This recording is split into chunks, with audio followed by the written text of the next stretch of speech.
ஜானகி சந்தியா சேரில் இப்போ ராட்டகாசமான எபிசோட் வந்திருக்கு. மிஸ் பண்ணாமல் ஃபுல்லோடையும் கேளுங்க. அதுக்கு முன்னாடி அந்த வீடியோ பிடிச்சிருந்துச்சுன்னா லைக் பண்ண பாருங்கள். ரொம்ப பிடிச்சிருந்துச்சுன்னா நம்ம சேனலுக்கு வந்து சப்ஸ்கிரைப் பண்ணி கண்டினியூஸாக ஆதரவு வந்துட்டாங்க.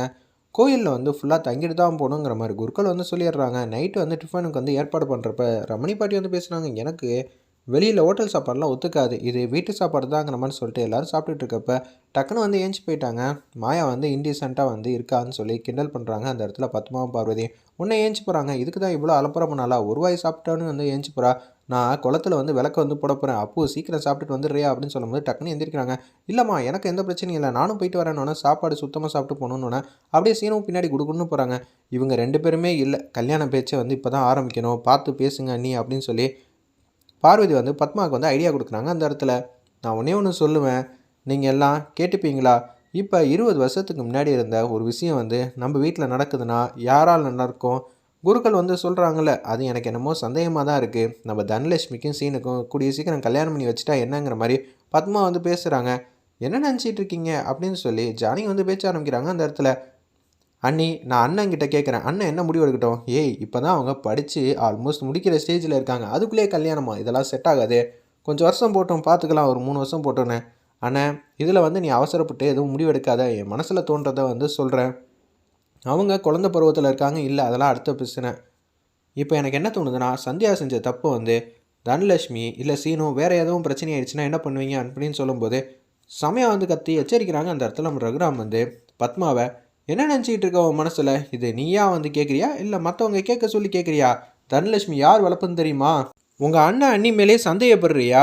நான் பேச்சை மீற மாட்டா தனலட்சுமி. சீனுவும் அப்படி தான், நீங்கள் இதே மாதிரி தான் சொன்னீங்க, கட்ட கடைசியில் என்ன ஆச்சு தெரியுமா அப்படின்னு சொல்லி பேச்ச ஆரம்பிக்கிறாங்க. இன்னொரு வாட்டி பேசணும்னு வச்சுக்க அவ்வளோதான் சொல்லி சாப்பிட்றவங்கள வந்து அப்படியே வந்து எனக்கு சாப்பாடு வேணாம் ஒன்று வேணான்னு கை கழுவிட்டு போகிறாங்க.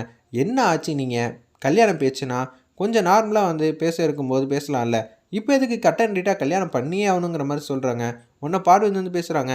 அண்ணி கல்யாணம் பண்ணி ஆகணும்னு சொல்ல, கல்யாண பேச்சை வந்து எப்போ ஆரம்பிக்கலாம் தான் பத்மா வந்து பேச்ச ஆரம்பித்தா, அது கட்ட கடைசியில் அவங்க சொல்ல தெரியாமல் சொல்லிட்டாங்க. சரி நான் போய் சமாதானப்படுத்துகிறேன்.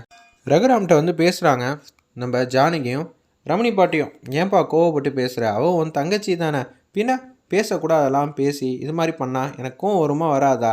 அவங்க 2 பேரும் பற்றி தப்பாக பேசுகிறாங்க. எனக்கு நம்ம குடும்பத்தை பற்றி வெளியால் பேசினாலும் எல்லாம் தாங்க முடியாது.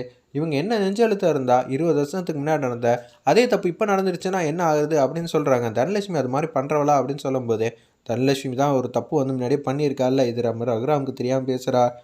அப்பா எனக்கு என்ன தோணுதா, கூடிய சீக்கிரம் வந்து கல்யாணம் பண்ணி வச்சிடலாம் தான் தோணுதுங்கிற மாதிரி ரமணி பாட்டி வந்து பேசுகிறாங்க. சரி குழந்தைங்கள்லாம் ரொம்ப நேரம் தனியாக இருக்காங்க, குளத்தில் எதுவும் வலிக்கி கிழக்கி விழுந்துட போகிறாங்கன்னு சொல்லிட்டு அந்த இடத்துல வந்து ஒத்துமொத்த குடும்பமும் போக பார்க்குறாங்க. ஒரு பக்கம் விளக்க வந்து 2 பேரும் ஜோடியாக வந்து ஏற்றுறாங்க. நம்ம மாயாவும் நம்ம சீனுவும் அப்படியே ஏற்றி விட்டு விளாண்டுக்கிட்டு இருக்காங்க. சீனுமாமா நீங்கள் சூப்பராக வந்து விளக்கு ஏற்றுறீங்க, எந்த விளக்கு ஃபஸ்ட்டு வந்து ரொம்ப நேரம் எரியுதுன்னு பார்ப்போம், எந்த விளக்கு ஃபஸ்ட்டு வந்து இன்னொரு விளக்கு சைடு அடிக்குதுன்னு பார்ப்போமா அப்படின்னு சொல்லி பேசிகிட்டு இருக்கப்ப இது எல்லாத்தையும் ரகுராம்லேருந்து ஒத்துமொத்த குடும்பம் கேட்குறாங்க. இவங்களுக்கு தான் கல்யாணம் வந்து பண்ணி வைக்க சொன்னீங்களா? பத்மா பார்வதி உங்களுக்கெல்லாம் அறிவு இருக்கா அப்படின்னு சொல்லி கேட்குறாங்க. இன்னும் குழந்தைங்களாவே இருக்காங்க அப்படின்னு சொல்லிட்டு இருக்கப்ப அண்ணி நான் சொன்னால் தப்பாக நினச்சிக்க மாட்டீங்களே அப்படின்னு சொல்லி பேச்ச ஆரம்பிக்கிறாங்க. பார்வதி வந்து பத்மா கிட்ட எனக்கு என்னமோ வந்து மாயாவையும் சீனியையும் பார்த்து எனக்கு அவங்க 2 பேரும் தான் கல்யாணம் பண்ணி வைப்பாங்கன்னு தோணுது, நீங்கள் சுதாரிச்சுக்கணும் பார்த்துக்கங்க.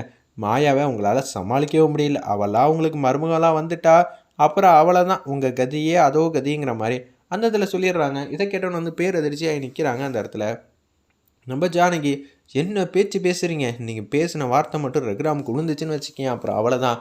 ஏதாவது வந்து பிரச்சனை பண்ணணுன்னே பேசுவீங்களா? அவங்க ஏதோ வந்து விளக்க வந்து ஒத்துமையாக வந்து ஏற்றி விளாண்டுக்கிட்டு இருக்காங்க.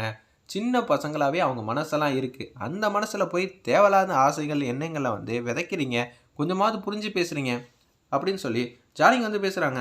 நான் புரிஞ்சுதான் நீ பேசுகிறேன், உங்களுக்கு தான் தெரிய மாட்டேது சந்தியா பண்ண தப்பை ஏன் மாயா பண்ண மாட்டா? உங்களுக்கே நல்லா யோசிச்சு சொல்லுங்கள், நம்ம வீட்டில் தப்பு பண்ணுறதுனா யாராக இருக்கும்? சீனுவும் மாயாவும் ஒருத்தர் விரும்பி கல்யாணம் பண்ணுற மாதிரி சுச்சுவேஷன் இருந்துச்சுன்னா நீங்கள் என்ன பண்ணுவீங்க அப்படின்னு சொல்லும்போது தூக்கி வாரி போட்டுது. இப்போதைக்கு பேசாதீங்க, எனக்கு கெட்ட கோவம் வருது. 2 பேரும் அப்படிலாம் செய்ய மாட்டாங்கன்னு உங்கள் வளர்ப்பு தான் வந்து தப்பாச்சு. சந்தியாவை நீங்கள் தானே வளர்த்தீங்க, கடைசியில் என்ன ஆச்சு? கிஷோரை வந்து கல்யாணம் பண்ணிட்டு நிற்கலையா? அதே மாதிரி எந்த விஷயமும் நடக்கக்கூடாதுன்னு தான் இப்போயே நம்ம ரகுராம் ஃபேமிலியை வந்து காப்பாற்றணும் தான் நான் முடிவு எடுத்திருக்கேன். ஆனால் என் பேச்சை யாருமே கேட்க மாட்டேங்கிறீங்களே அப்படின்னு சொல்லி ஆதங்கப்பட்டு பேசுகிறாங்க. அந்த இடத்துல அவங்க குழந்த புள்ள மாதிரி சிரித்த முகமாக வந்து ஒத்துமையாக வந்து எந்த விளக்கு ஃபஸ்ட்டில் போகுதுங்கிற மாதிரி விளாண்டுக்கிட்டு இருக்காங்க. அவங்கள போய் இப்படியெல்லாம் பேச உங்களுக்கு எப்படி தான் மனசு வந்துச்சுன்னே தெரிலங்கிற மாதிரி அந்த இடத்துல ஜானகி வந்து பேசுகிறாங்க. என்னமோ அனி உங்களுக்கு நம்பிக்கை இருந்தால் சரி, ஆனால் எங்களுக்கு நம்பிக்கையே இல்லை. அப்போனா தனலட்சுமிக்கும் சீனுக்கும் நீங்கள் தான் கல்யாணம் பண்ணி வைக்கணும். அதுக்கு நீங்கள் வந்து எனக்கு வாக்குறுதி தரணும். அதான் முன்னாடியே பேசியாச்சுல, சும்மா பேசினதே தொடர்ந்து பேசிக்கிட்டு நீ உங்கள் அண்ணன் மேலே சந்தேகப்படுற, அவ்வளோதான். நான் எங்கள் அண்ணன் மேலாம் சந்தேகப்படல. மாயா ஏதாவது பிரச்சனை பண்ணி இது மாதிரி ஆசை வந்துச்சுன்னா என்ன பண்ணுறது, அதுக்காக தான் எனக்கு பயமாக இருக்குங்கிற மாதிரி பேசுகிறாங்க. வெயிட் பண்ணி பார்ப்போம்.